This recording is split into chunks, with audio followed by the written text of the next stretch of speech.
Hey Muffin. So today is our first day at sea, and I guess you kind of have an idea of what's going on now. I've set a video up for you every day that I'm gone, except for today because you got your intro and your disclaimer. But this is your first real video. Woo! So for this video, I thought I would tell our love story. And I know that you know it, but this is kind of from my point of view. Here we go. I just ugly cried on this camera for 10 minutes and it all got deleted. Had to reply to a text message so it didn't save it. Hopefully I can get through this all again and not cry. Round 2! Sophomore year, I moved to Alba Golden. I moved because my dad got a new job and because I was sick of my old school. He was driving the bus. So, naturally, if your parent works for the school, you can go there. I was excited because of the moving. I was excited because I didn't want to be at that school anymore, but also because it was where my boyfriend went to school. Sorry about that. I had no idea who you were. The only thing I remotely knew about you was your girlfriend. She and Garrett had talked over the summer, and I was insanely jealous. When in reality, they should have been jealous of me and you. The irony. I didn't sit with you until about, I want to say, October. But when I did, I was so happy. You and I got along so well on so many different levels. And we were close. We were good friends. We had everything in the world to talk about, and we got along so well. I want to say about February or March, Garrett started hating the fact that I sat with you. He said, "I can see you being with him." And I still have that note. It's kind of a bad sign when the guy you're with thinks that you would probably be a better fit with someone else. Regardless, I kept sitting with you for about a week, and then I moved to a different table so I wouldn't be tempted. But prom season finally rolled around. And at the time, all I wanted to do was be a nail artist. So naturally, they all wanted me to do their nails for free. And I did. I went over to Kaylee's after school, and I was ready to do their nails, brought my case and everything. But first, we all wanted to go down to the lake and swim. I knew you were going to be there, but I didn't tell Garrett for obvious reasons. We swam, we had a good time, and then everything went to shit. Garrett showed up at Kaylee's. So I told Dan, go. Just go. And there was Garrett right behind us, chasing us down. We finally hit a Y in the road, and I heard him shout, "We're over!" Those 2 words rang in my head for hours after that, even though they shouldn't have. We went back to Kaylee's, and I went to the backyard and just cried and cried and cried. And who comes out but you with a big fat roll of toilet paper? Toilet paper that I can wipe my eyes with and wash off my face with. You sat there and you comforted me, and you made me feel better, and you also made me have a very, very major crush on you.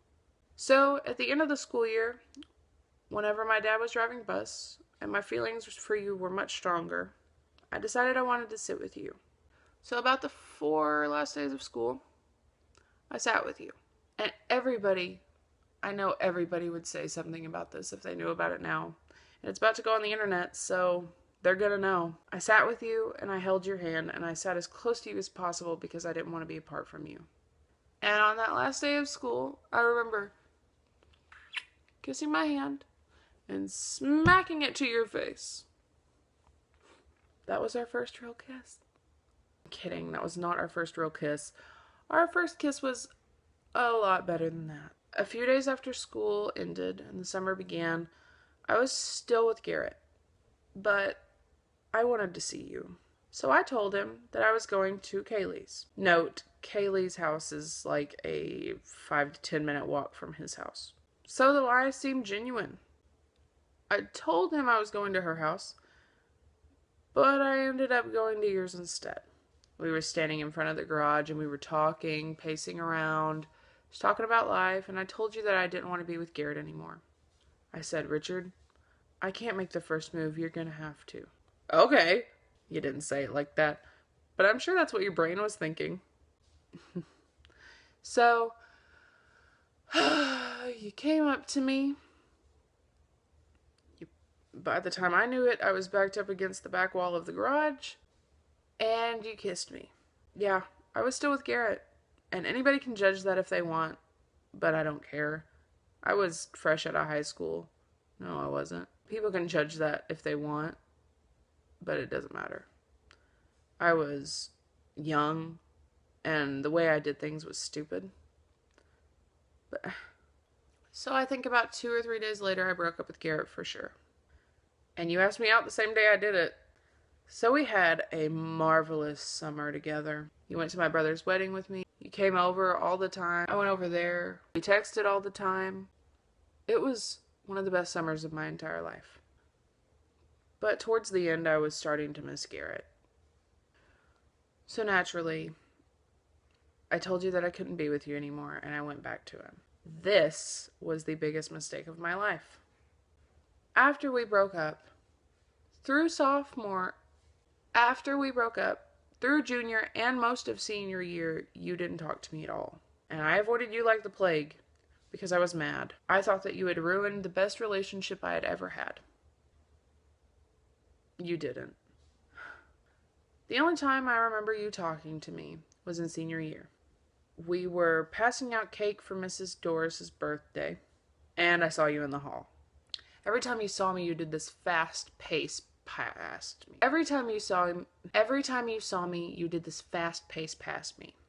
But this time I was fed up. I said, "You can't ignore me forever." But you just kept walking. I know you heard me, though. And that was it. Up until about a year after high school. Me and Dad went to a play at the Select Theater called the Dixie Swim Club. Great play, by the way. If you have a chance to see it, go see it. But I didn't know your mom was in it. And I didn't know you were part of the crew. So at the end of the play, as a common courtesy, you go up and you tell the actors and the crew, "Congratulations, you did a great job." There you were, on the stage. I had to say something. And I did. I said, "Are you going to hate me forever?" And you said, "I don't hate you." That was the extent of the conversation. And I was so relieved. Oh, I was so relieved. I felt like all of those bad things that happened while we were in high school were just gone. It didn't even matter. And we began talking again. Not romantically, just talking. We'd hang out, we'd go to Tyler, we'd go to eat. Not dates, just hanging out with a friend. Not that Garrett knew any of that at all. So when my birthday rolled around, I got a big surprise. Garrett proposed. And how was I supposed to tell this guy that I used to date that somebody proposed to me? Someone who I knew for a fact he didn't like at all. But during a text conversation, I did tell you. And in response, you told me that you loved me. So I cut off communication. And probably not, I want to say about a year later, we started talking again. But this time it was on me. I had seen your little brother's graduation pictures all over Facebook, and I thought they were the coolest thing, not to mention you were in them. So I kind of found out your number, and I got in touch with you again. I began meeting you at TJC, and we would hang out and we'd flirt, because flirting between us is inevitable.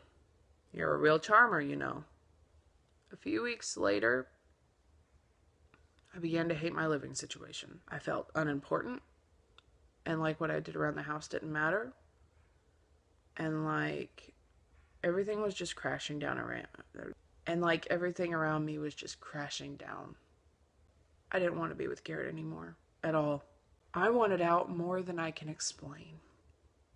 And there you were, this guy who was perfect for me, was into the same things I was, made me feel like I was important.